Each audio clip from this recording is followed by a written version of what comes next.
நான் இங்க வந்ததுல இருந்து ஏதோ தப்பா இருக்கு நினைச்சு சந்தேகப்பட்டது சரியா போச்சு. என்னதான் இருந்தாலும் ஊருக்குள்ள மதிப்பு மரியாதையும் இருக்கக்கூடிய குடும்பத்துல இப்படி ஒரு சம்பவம் நடக்கணுமா?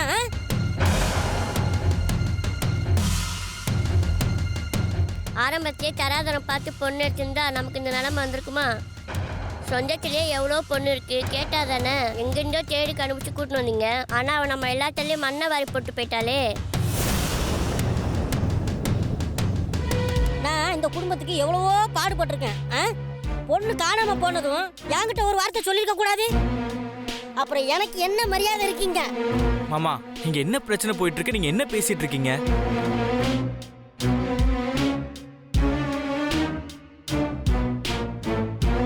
ராஜேஸ்வரி, நீ இப்படி அமைதியாவே இருக்கிறதுல அர்த்தம் இல்லம்மா. எவ்வளவு கனவோட இந்த கல்யாணத்தை நடத்தணும்னு ஆசைப்பட்டிருப்ப. ஆனா நம்ம நேரம் இப்படியெல்லாம் நடந்துருச்சு. இப்ப அடுத்து என்ன பண்ணலான்னு நீயே சொல்லுமா. எதையுமே சொல்ற நிலைமையில நான் இப்ப இல்ல சார். இந்த கல்யாணம் மட்டும் நடக்காம போனா அது என் குடும்பத்துக்கு எவ்வளவு பெரிய அசிங்கம்.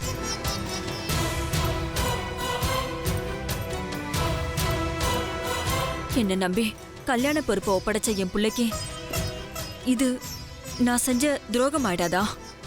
என்னம்மா நீ எங்க தரப்புல நடந்த ஒரு தப்புக்காக நீ ஏம்மா இவ்வளவு பெரிய வார்த்தையெல்லாம் பேசிக்கிட்டு இருக்க? சம்பந்தி, யார் பக்கம் தப்பு நடந்திருந்தாலும் கல்யாணம் நின்னது தானே. எப்படியும் வானதி கண்டுபிடிச்சிடலான்னு நாமளும் இவ்வளவு நேரம் பொறுமையா இருந்து பார்த்தாச்சு. இதுக்கு மேல என்ன பண்றது? சம்பந்தி, என்ன ஆனாலும் இந்த கல்யாணத்தை நடத்திடணுங்கிறதுல சம்மந்தி அம்மா ரொம்ப உறுதியா இருக்காங்க. ஆனா வானத்தை இப்படி பண்ணிட்டு போயிட்டாலே, அதை நினைச்சாதான் தலையே சுத்துது. ராஜேஸ்வரி, நான் ஒரு யோசனை சொன்ன தப்பா எடுத்துக்க மாட்டியே. சொல்லுங்க சார். வானதி இல்லைன்னா கூட இந்த கல்யாணம் நடந்தே ஆகணும்னா அதுக்கு உடனே இன்னொரு பொண்ணை பார்த்து கார்த்திகை கல்யாணம் பண்ணி வைக்கிறது தான் ஒரே வழி. நீ என்ன சொல்ற ராஜேஸ்வரி?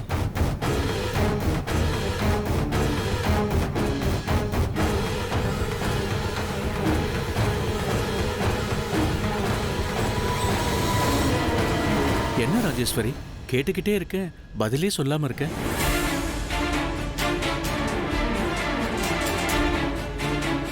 வாசன், அவ ரொம்ப குழப்பி போயிருக்கா. நீங்க உங்க முடிவு என்னன்னு சொல்லுங்க.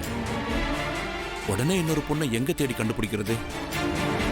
அப்படியே யாராச்சும் இருந்தாலும் கூட நம்ம அவசரத்துக்கு இந்த கல்யாணத்துக்கு ஒத்துப்பாங்களா என்ன? உங்களுக்கு சம்மதமான சொல்லுங்க, மத்தத பத்தி அப்புறமா பேசிக்கலாம். எனக்கு என்னமோ இது நல்ல யோசனை தான் தோணுது. ராஜி, நீ என்ன நினைக்கிற? இதுல என்னோட அபிப்பிராயமா நான் சொல்றதுக்கு எதுவும் இல்ல. இப்படி ஒரு நிலைமையில என்ன செஞ்சா சரியா இருக்கும்னு நீங்க முடிவெடுக்கிறீங்களோ அதுக்கு நான் சம்மதிக்கிறேன். ஏம்மா, நேத்து கார்த்தியோட ஃப்ரெண்டுன்னு யாரோ ஒரு பொண்ணு வந்ததுன்னு சொன்னல, அந்த பொண்ணு வேணா கார்த்திக் கல்யாணம் பண்ணி வைக்க பேசி பார்க்கலாமா? ஐயோ, நான் கஷ்டப்பட்டு என் பொண்ணை கட்டி வைக்க பிளான் பண்ணா இவங்க ரூட்டை மாத்தி விடுறாங்க.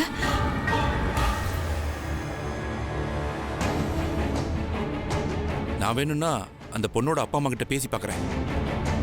இல்லங்க, அந்த பொண்ணை கட்டிக்கிறதுக்கெல்லாம் கார்த்திக் விருப்பப்பட மாட்டான். அவசரத்துல நாம இந்த கல்யாணத்தை நடத்தினா கூட அது என் பிள்ளைக்கு பிடிச்ச வாழ்க்கையா இருக்கணும்னு நான் நினைக்கிறேன். நாங்க கூட அதை தாம்மா நினைக்கிறோம். நீங்க எதுக்காக கையில வெண்ணெயை வச்சுக்கிட்டு நெய்க்காக அலையறீங்க சொல்லுங்க? நீங்க ஊனு ஒரு வார்த்தை சொன்னீங்கன்னா உங்க பையனுக்கு பிடிச்ச பொண்ணா, உங்களுக்கும் தெரிஞ்ச பொண்ணா, உங்க வீட்டு மருமகளா வர்றதுக்கு ஒரு பொண்ணு தயாராவே இருக்கிறா.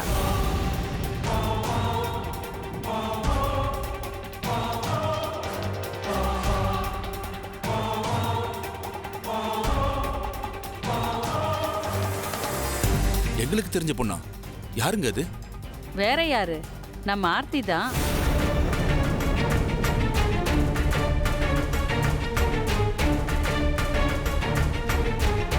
அக்கா, என்ன பேசுற நீ?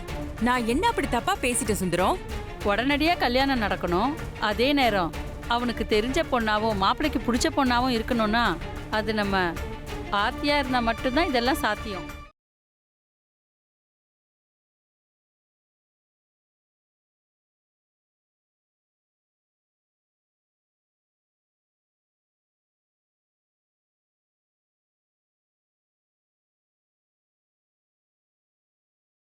ஆர்த்தி போட்டோவை பார்த்து பிடிச்சி போய் அவளை தானே பொண்ணு பார்க்க வந்தீங்க.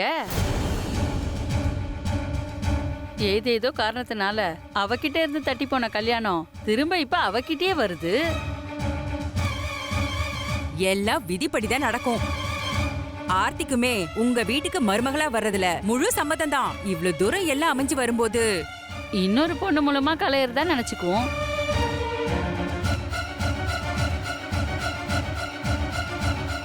சுந்தரம், போனவளை பத்தி நாம கவலைப்படாம இருக்கிறவளை எப்படி கரை சேர்க்கறதுன்றத பத்தி யோசியேன். ஒரு பொண்ணால நாம பட்ட அவமானத்தை இன்னொரு பொண்ணு மூலமாவது கலையறதா நினைச்சுக்கியேன். ஆர்த்தி அந்த வீட்டுக்கு மருமகளா போறதுல எனக்கு விருப்பம் இல்லாம இல்லக்கா. ஆனா ஏற்கனவே அவங்க நம்மளை நம்பி மோசம் போயிருக்கிறப்ப மறுபடியும் நான் எதுக்காகவும் அவங்கள கட்டாயப்படுத்த விரும்பல. அவங்க விருப்பம் எப்படியோ அதுபடியே நடக்கட்டும்.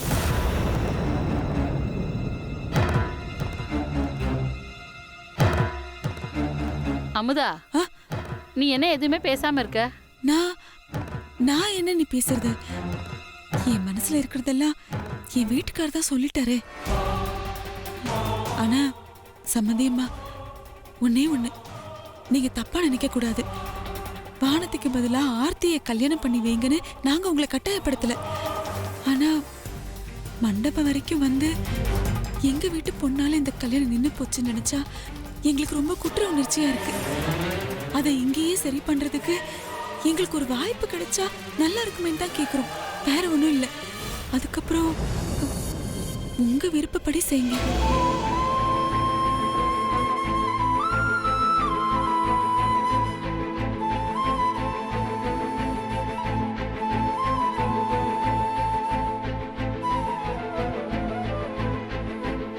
ராஜேஸ்வரி, நின்னு போன கல்யாணம் திரும்ப நடக்கிறதுக்கு ஆண்டவனா பார்த்து ஒரு வாய்ப்பு ஏற்படுத்தி கொடுத்துருக்காங்க.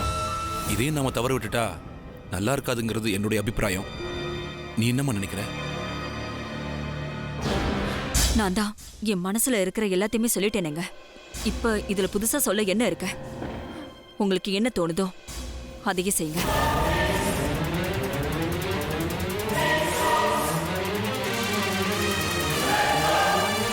நம்ம சம்மதம் தான் அவளோட சம்மதம்னு ராஜேஸ்வரி நாசுக்கா சொல்லிட்டா. இதுக்கு மேல இதுல யோசிக்கிறதுக்கு என்ன இருக்கு? ஆர்த்தி, போய் மாமனார் மாமியார் காலில் விழுந்து ஆசீர்வாதம் வாங்கு. போ போ, கூட்டு போ.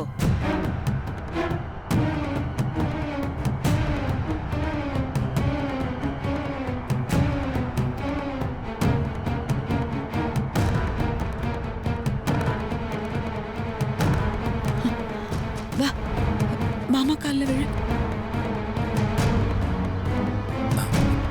நல்லா இருக்கும்.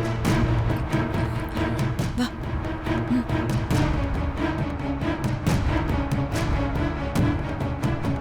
முகூர்த்தத்துக்கு இன்னும் கொஞ்ச நேரம் தான் இருக்கு. சீக்கிரம் பொண்ணு அலங்காரம் பண்ணி கூட்டிட்டு வாங்க. வாங்க.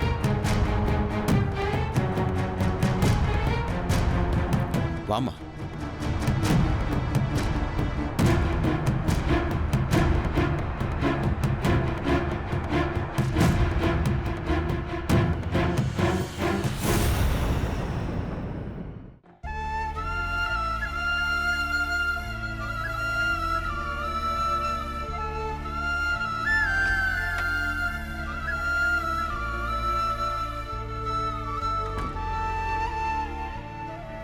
அண்ணே,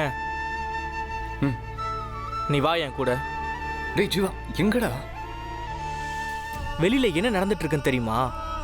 இதுக்கு மேல நீ அமைதியா இருந்தா சரியா வராதுண்ணே. நம்ம உடனே போய் அம்மா கிட்ட பேசி ஆகணும். நீ வா. டேய், என்ன விஷயம்னு சொல்லாம இப்படி வான்னா என்னடா அர்த்தம்? முதல்ல என்ன நடந்துச்சுன்னு சொல்லு. எவ்வளோ தேடியும் வானதி எங்க போனான்னு தெரியலையா என்ன? இப்போ வரைக்கும் அண்ணி எங்க போனாங்கன்னு தெரியலதான். இங்க நடக்கிற விஷயங்கள் அதை விட கொடுமையா இருக்குண்ணே. என்னடா சொல்ற? எந்த காரணம் கொண்டும் இந்த கல்யாணம் நின்றுடக்கூடாதுன்னு எல்லாரும் உறுதியா இருக்காங்கண்ணே. ஆனா வானதி இல்லாம இப்படிறா? அவங்க இல்லைனாலும் அவங்களுக்கு பதிலா வேற ஒரு பொண்ணாவது உங்களை கட்டி வச்சு இந்த கல்யாணத்தை நடத்திடணும்னு எல்லாரும் பிடிவாதமா இருக்காங்கண்ணே. இதுக்கு வானதி வீட்டில் இருக்கவங்க என்ன சொன்னாங்க? இப்படி ஒரு விஷயத்த முதல்ல பேச ஆரம்பிச்சதே அவங்க தானே. இப்ப எல்லாருமே சேர்ந்து பேசி கல்யாண பொண்ணா முடிவு பண்ணிருக்கிறது ஆர்த்தி என்ன. ஆர்த்தியா? ஆமாண்ணே, ஆர்த்திக்கும் உனக்கும் தான் கல்யாணம் நடக்க போறதா பெரியவங்க முடிவு பண்ணிருக்காங்கண்ணே. இப்ப என்ன பண்றதுன்னு எனக்கு ஒன்றும் புரியல. நிலைமை நம்ம கை மீறி போயிடுச்சுண்ணே. உனக்கு இதுல விருப்பம் இல்லைங்கிறத நீ வந்து சொன்னா மட்டும்தான் இது நடக்காம இருக்கும். இதுக்கு அம்மா ஏதாச்சும் சொன்னாங்களா? அம்மா இப்ப எதுவுமே சொல்ற நிலைமையில இல்லைண்ணே. எல்லாரும் என்ன முடிவெடுத்திருக்காங்களோ அதுதான் அவங்களோட முடிவுன்னு சொல்லிட்டாங்க. இருந்தாலும் அம்மா ஏதாச்சும் பேசி இருந்திருக்கலான்னு. பொண்ணு பார்க்க போனப்பதான் உன்கிட்ட ஒன்று சொல்லிட்டு வேற ஒரு பொண்ணை பார்த்தாங்கன்னா இப்ப தாலி கட்டுற நேரத்துல கூட உன்கிட்ட ஒரு வார்த்தை கூட கேட்காம எப்படின்னா அவங்க பொண்ணை மாத்தலாம்? இதெல்லாம் ரொம்ப தப்புண்ணே. வானதியானி விஷயத்துல நீ கடைசி வரைக்கும் அமைதியாவே இருந்து சாதிச்சிட்ட. இப்போ வாச்சும் உனக்கு இந்த கல்யாணத்துல விருப்பம் இல்லைங்கிறத தைரியமா எல்லார்கிட்டையும் வந்து சொல்லுண்ணே. வா. டேய் நில்றா. இப்போ நான் யார்கிட்டயும் வந்து பேசுகிற நிலமையிலே இல்லை. என்னை தயவு செஞ்சு விட்டுரு. என்னண்ணே, இது உன் லைஃப் மேட்டர்ண்ணே. நீ வந்து பேசாம வேற யார் வந்து பேசுவா? நான் எதுவும் பேச தயாராக இல்லை. அம்மாவை இதில் எதுவும் சொல்லாதப்போ இதில் நான் சொல்கிறதுக்கு என்ன இருக்கு? அப்போ அம்மா சொல்லிட்டாங்கங்கிறதுக்காக ஆர்த்திக்கு போய் தாலி கட்ட போறியானே? வேற வழி. அம்மாவோட முடிவு இதான்னா நான் அதை மறுக்கவா முடியும்? என்னண்ணா இப்படி பேசுற? இப்படி ஒரு விஷயத்துக்கு அம்மா உடனே சம்மதிச்சிட்டாங்கங்கிற கோவம் மட்டும்தான் உங்ககிட்ட இருக்கு.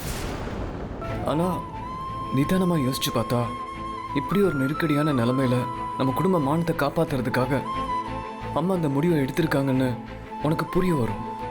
அதோட இந்த கல்யாணம் மட்டும் நடக்காமல் போயிடுச்சுன்னா அம்மாவுக்கு ரொம்ப பெரிய அசிங்கமாக போயிடும். நம்ம வீட்டோட மூத்த பிள்ளையா அம்மாவுக்கு அப்படி ஒரு அசிங்கத்தை நான் தேடி தந்துட மாட்டேன்.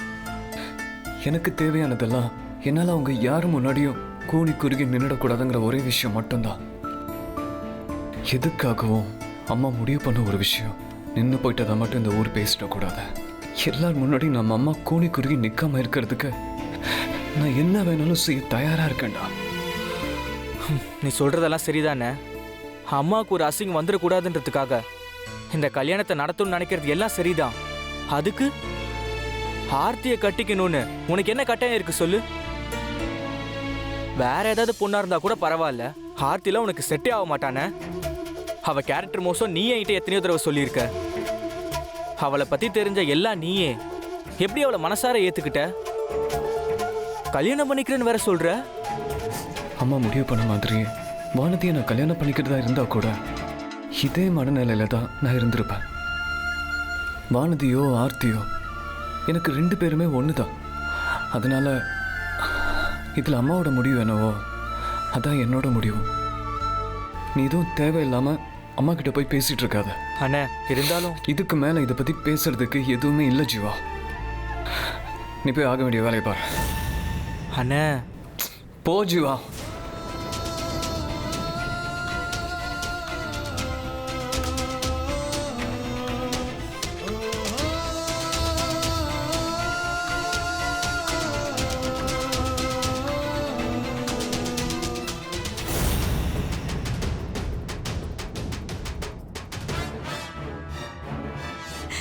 ஆர்த்தி, ஏன் கண்ணே பட்டுட்டு போல இருக்கு.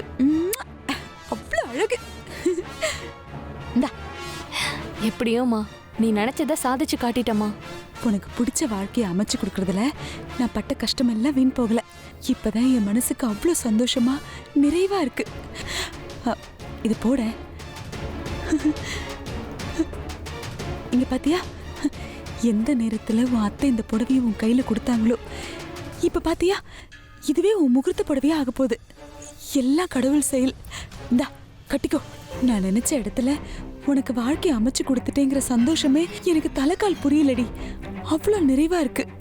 இந்த விஷயத்துல என்னை விட அதிக நம்பிக்கையா இருந்தது நீதாம்மா. உன்னாலதான் எல்லாமே சாத்தியமாயிருக்கு. என்னடி நீ? இங்க பாரு, உனக்கு பிடிச்சதெல்லாம் கிடைக்கிறதுக்கு அம்மா என்ன வேணா செய்வேன்.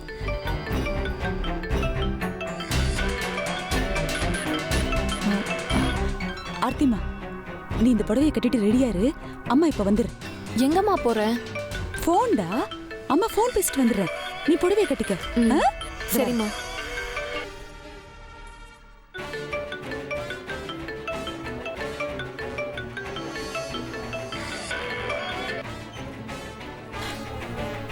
ஹலோ. ஆ?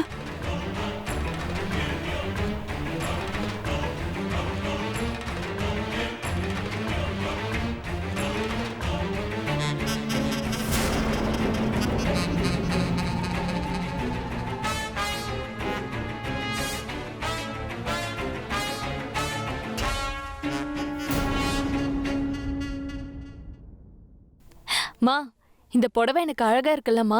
ஆ? ஆ, ஆமா, யாரும்மா போன்ல?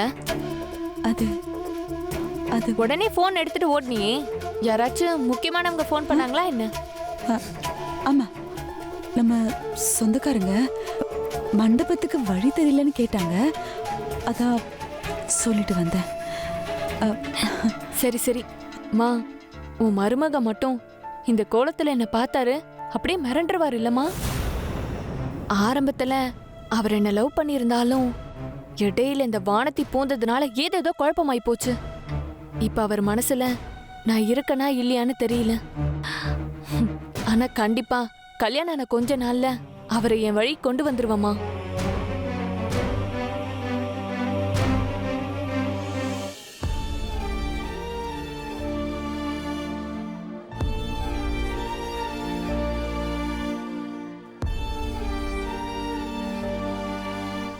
சுந்தரம், அங்கே முகூர்த்தத்துக்கு நேரமாச்சுன்னு எல்லாரும் உங்களை மேடைக்கு கூப்பிட்டுக்கிட்டு இருக்காங்க. நீங்கள் இன்னும் நடந்ததவே நினச்சி இப்படி நின்றுக்கிட்டு இருந்தா என்ன அர்த்தம்?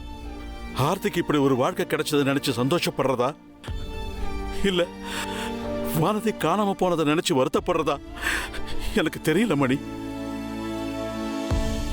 யாரை பத்தி நினைக்கிறது, எதை பத்தி யோசிக்கிறதுன்னு தெரியாம என் மனசு கிடந்து அலபாயுது.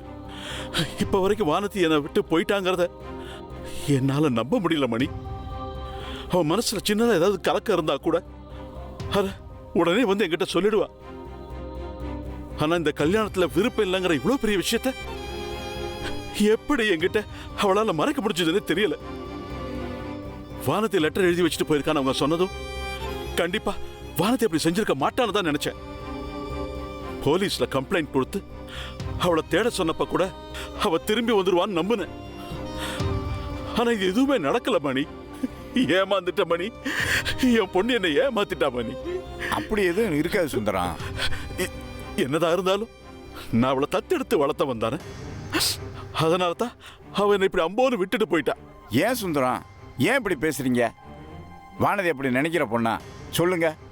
இல்ல மணி, என் பொண்ணு இப்படி ஒரு துரோகத்தை எனக்கு செய்வான்னு நான் நினைச்சு கூட பார்க்கல. நான் தான் அவளை பொண்ணுன்னு நினைச்சுக்கிட்டு இருந்தேனே தவிர அவ மனசுல என்ன அப்பாவா நினைக்கவே இல்லை. பரவாயில்ல, யார் துணையும் இல்லாம அவ வாழ்க்கை அவளே பார்த்துக்கிறதா முடிவு எடுத்ததுக்கு அப்புறம் இதுல நாம சொல்றதுக்கு எதுவுமே இல்லை.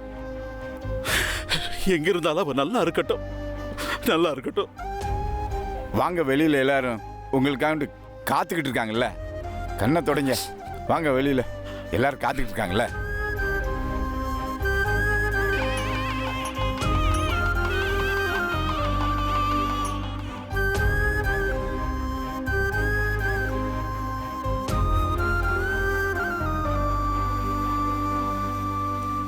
யோ வாசன், இங்க வாயா. வாயான்ற. அட வாப்பா.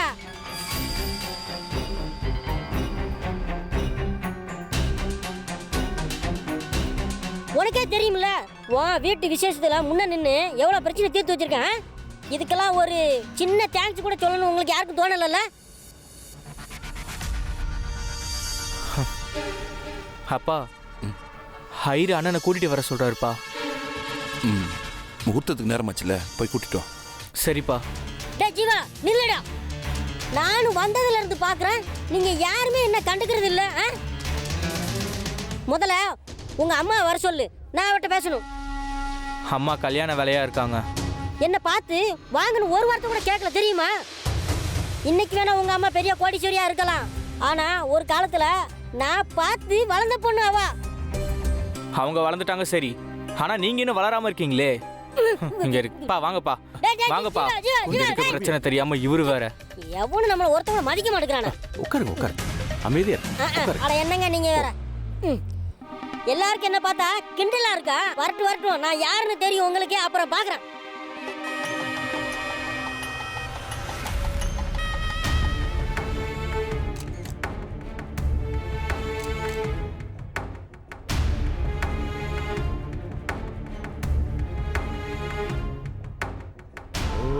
ஓம் சர்வசித்தி பிரதாய நமஹ, ஓம் சர்வதனயாய நமஹ. ஓம் வாங்க, சபைக்கு நமஸ்காரம் பண்ணிட்டு உட்காருங்க. நமஸ்காரம் பண்ணிக்க. ஓம் சதமானம் பவதி சதாயித் புருஷம் சதேந்திரியே. அம்மா இங்கதான்ப்பா எங்கேயாவது இருப்பா, இப்போ வந்துருவா, நீ உட்காரு.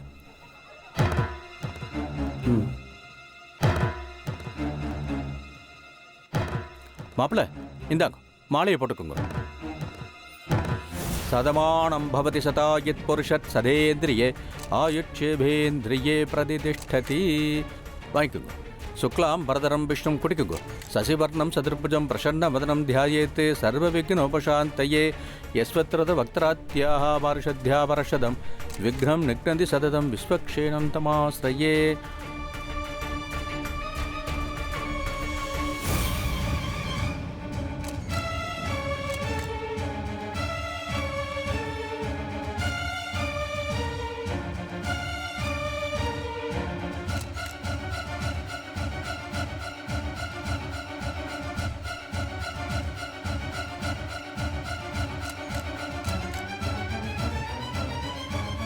எங்க இந்த ராஜேஸ்வரி போனா? ஆளே காணுமே.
ஹலோ சம்பந்தியம்மா, நான் ராஜேஸ்வரி பேசுறேன்.